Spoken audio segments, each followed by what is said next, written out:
উৎপত্তি। দুনিয়া মানে হচ্ছে অতি তুচ্ছ, অতি নগণ্য। যদি কোনো ব্যক্তি যদি আঙুলে, যদি হাতের মুঠোতে যদি পানিকে খামচে ধরে, তাহলে খামচে ধরলে আমানতের কাঙলগুলোর ফাঁকগুলো খেয়ানত করে দুনিয়া পানিটা পালিয়ে যাবে, আপনি কোনোদিন ধরে রাখতে পারবে না। তাই ইমাম কাইয়ুম রাহমাতুল্লাহ আলাইহি বলছেন, তোমরা তোমাদের দুটো জিন্দেগি, একটা হচ্ছে বর্তমান তোমার জিন্দেগি, আর যেটা তোমার চলে গেছে, যেটা তোমার চলে গেছে ওটা তোমার ছিল আশা। যেটা চলে গেল, অতিবাহিত হয়ে গেল, ওটা হচ্ছে তোমার আশা। আর তোমার যেটা আগামী যে স্বপ্ন জিন্দেগিটা থাকবে, ওটা তোমার স্বপ্ন। ঠিক না বেঠিক? আরে কোন ব্যক্তি যদি স্বপ্ন দেখে যে ও রাজার মঞ্চে বসে গেছে, যে আমি নাকি নরেন্দ্র মোদী প্রধানমন্ত্রীর মঞ্চে আমি বসে গেছি, প্রধানমন্ত্রিত্ব হওয়ার পর আমি উড়োজাহাজে উড়ে বেড়াচ্ছি। যখন স্বপ্নটা দেখলো, কিন্তু যখন স্বপ্ন ভেঙে গেল, আর যখন দেখছে যে আমি ছিঁড়ে কাঁথাতেই শুয়ে আছি, তাহলে এই স্বপ্নটা কি তার পুরো হওয়া সম্ভব? আপনারা বলুন, সম্ভব নয়। ওকে ওই প্রধানমন্ত্রী মঞ্চে বসতে গেলে অনেক অনেক ব্যাপার। তাই ইমাম কাইয়ুম রাহমাতুল্লাহ আলাইহি বলছেন, যেটা তুমি দুনিয়াতে বেঁচে আগামী যে সময়টা পাচ্ছ, ওটা তোমার আকাঙ্ক্ষা, ওটা তোমার স্বপ্ন। তুমি ভাবছো আমি দুনিয়ায় বাড়ি করব, গাড়ি করব, জমি করব, জায়গা করব, আর আমি বাড়ি করব, 4 চাকা কিনবো, আর আমি দুনিয়ায় সব থেকে মানে নেতা নেতৃত্ব হব, আমার নেতৃত্ব সারা পৃথিবীতে চালিয়ে দেব। আর নবীজি বলেছেন, বান্দা তোমার ওই স্বপ্ন কোনোদিন পূরণ হবে না। তাই আল্লাহ আপনাকে আমাকে শিক্ষা দিয়ে দিলেন, বান্দা তুমি যে কোয়ালিটির যে পজিশনে রও না কেন, তোমার শেষ রেজাল্ট হচ্ছে তোমার হাতেরই 3.5 হাত জায়গা। ঠিক না বেঠিক? প্রত্যেকের হাতে 3.5 হাত জায়গা। আপনি আমি যখন এসেছিলাম তখন খালি হাতে, উলঙ্গ অবস্থায়। ঠিক না বেঠিক? আপনারা আমরা যখন মায়ের পেট থেকে এসেছিলাম তখন সম্পূর্ণ উলঙ্গ নয়, কিন্তু যখন আপনারা আমরা যাচ্ছি দুনিয়া ছেড়ে, সেটাও উলঙ্গ। কিন্তু নবী পাক সাল্লাল্লাহু আলাইহি সাল্লামের তরিকা অনুযায়ী, একটা সিস্টেম অনুযায়ী, মেয়েদের জন্য 5টা আর পুরুষের জন্য 3টা। আর যদি একটু ভালো হয় তাহলে আবার মেয়েদের জন্য 7টা আর পুরুষের জন্য 5টা। এই 5টা কাপড় বর্তমান মার্কেটে যতই মানে দামি কাপড় দেন না কেন, বড় জোর 5,000 টাকা। ঠিক তো নাকি? 5,000 টাকার উপরে আর কাপড়ের দাম হবে? তাই আল্লাহ রব্বুল ইজ্জত বলে দিলেন, হে দুনিয়ার মানুষ, তুমি মেমোরিতে রাখো, আমি এই দুনিয়াকে তোমাকে তৈরি করেছি, তোমাকে উলঙ্গ অবস্থায় যেতে হবে, তোমার সাথে কিছুই যাইবে না। তাই কবি বলছেন, এই মিছে দুনিয়ায় তুমি থাকবা কতদিন, এই মিছে দুনিয়ায় তুমি থাকবা কতদিন, এই দুনিয়ার মিছে মায়ায় আছো তুমি ডুবে, একবারও ভাবনি হাই চলে যেতে হবে, কি হিসাব দেবে তুমি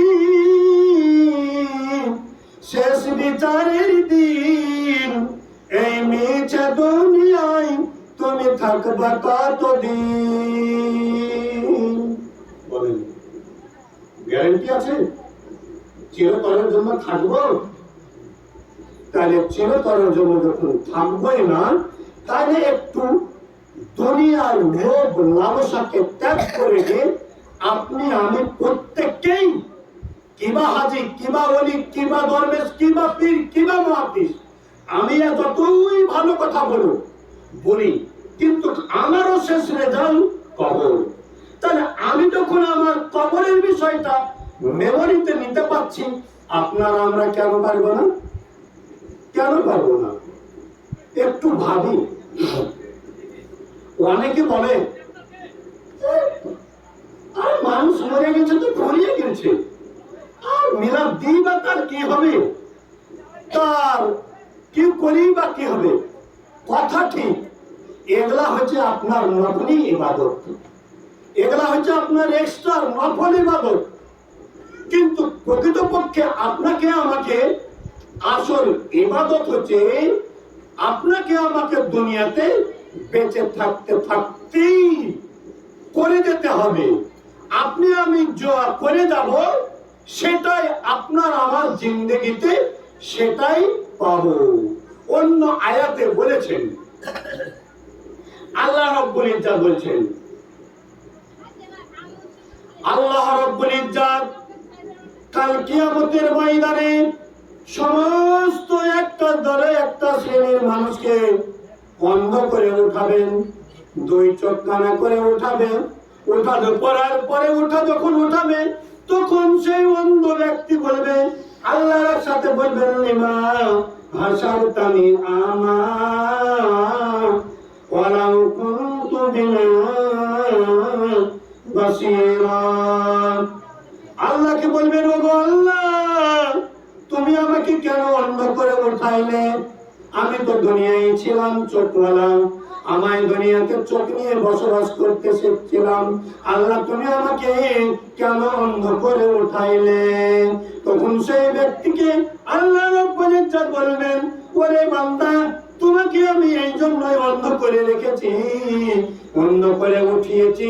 তুমি দুনিয়ায় তোমাকে দুটো চোখ দিয়েছিলাম, ওই দুনিয়ায় চোখ দেওয়ার পরে তোমার চক্ষুকে কাজ করো নাই। তুমি দুনিয়ায় চোখ দিয়েছিলাম, তারপরে তুমি চোখকে কাজে লাগাও নাই।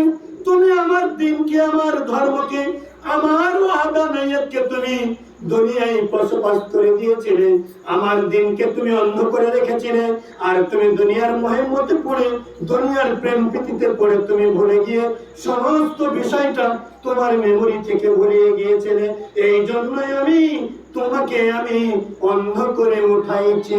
অন্য আয়াতে আল্লাহ রাব্বুল ইজ্জাত বলছেন, ইন্নাস সামআ ওয়াল বাসারা ওয়াল ফুআদা কুল্লুন উলাইকা আনহুম মাসউলা। আল্লাহ রাব্বুল ইজ্জাত বলেছেন, অবশ্যই তোমার কর্ণ, অবশ্যই তোমার চক্ষু, অবশ্যই তোমার দিল, অবশ্যই তোমার দিমাগ যেটা তোমার ব্রেন, আর অবশ্যই তোমার আত্মা অন্তর, কুল্লুন উলাইকা আনহুম মাসউলা। কাল কিয়ামতের ময়দানে আপনার আমার প্রত্যেককেই জিজ্ঞাসিত হতে হবে। আপনি আমি দাবি করেছিলাম আমার চোখ, আমার বলতে কিছুই নাই, সমস্ত কিছুই আল্লাহকে আপনারা আমরা অর্পণ করে দিই। অন্য আয়াতে তাই আল্লাহ রাব্বুল ইজ্জাত বলে দিয়েছেন, ইন্নাল্লাহ তারা মিনাল মুমিনিনা আনফুসাহুম বিআমওয়ালিহিম বিআন্না লাহুমুল জান্নাহ ইউকাতিলুনা ফি সাবিলিল্লাহি ওয়া ইয়াকতুলুনা ওয়া ইউকতালুন ওয়া'দান আলাইহিম হাক্কান ফিত তাওরাতি ওয়াল ইনজিল। আল্লাহ রাব্বুল ইজ্জাত বলে দিয়েছেন, আমি মুমিনের, আমি জান এবং মাল সমস্ত কিছু আমার জান্নাতের বিনিময়ে কিনে নিয়েছি। এটা আল্লাহ রাব্বুল ওয়াদা দিয়েছেন। আপনারা আমরা আমাদের জান মাল সবকিছু আল্লাহর কাছে জান্নাতের বিনিময়ে বিক্রয় করেছি।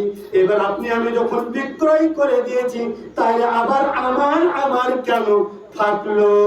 যদি দুনিয়ায় বসবাস করেন, যদি দেখা যায় কোন বাপ তার সন্তানকে জমি দেয় নাই, কিংবা তার মেয়েকে দেয় নাই, কিংবা কোন ভাই তার বোনের হক নষ্ট করেছে, কেউ কারো দুনিয়ায় হক নষ্ট করেছে, এটা এটা মাথায় রেখে দেন, আপনি তার হক নষ্ট করে নাই, আপনি তাকে অনেক অনেক পরিমাণে কিয়ামতের ময়দানে ওকে নেকি দান করেছেন।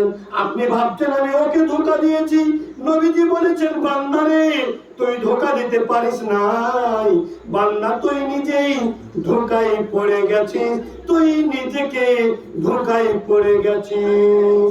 আপনি আমি ভাবছি ফাঁকি দিলে মজা হবে, কোনো মজা হবে না। বান্দা তোর যেই যাকে ধোঁকা দিলি সেও যে জায়গায় যাবে, আবার তুমি যাকে তুমি ধোঁকা দিলে সেও তুমি সে একই জায়গায় যাবে, প্রত্যেকের একই জায়গায় জায়গা, কেউ আপনি আমি বাঁচাতে পারবো না। পারবো ভাবছি, কিন্তু হতভাগা সন্তান বাপে হয়তো জমি দেয়নি, ও আর আত্মাটাই সহ্য করতে পারেনি। ঠিক আছে, আমার বাপ অন্যায় করে দিয়েছে, কিয়ামতের ময়দানে ওর কাছেই আল্লাহ বুঝে নেবে, এটা আল্লাহর মামলা। ঠিক আছে, আপনি আমাকে দেয়নি তো কি হয়েছে, তাই না? আমার রুজির মালিক আল্লাহ, যখন আল্লাহকে যখন অর্পণ করেছি, তাই না আপনার আমার ভাবার কি চিন্তা আছে? আপনাকে আমি আমার একটা বাস্তব কার্য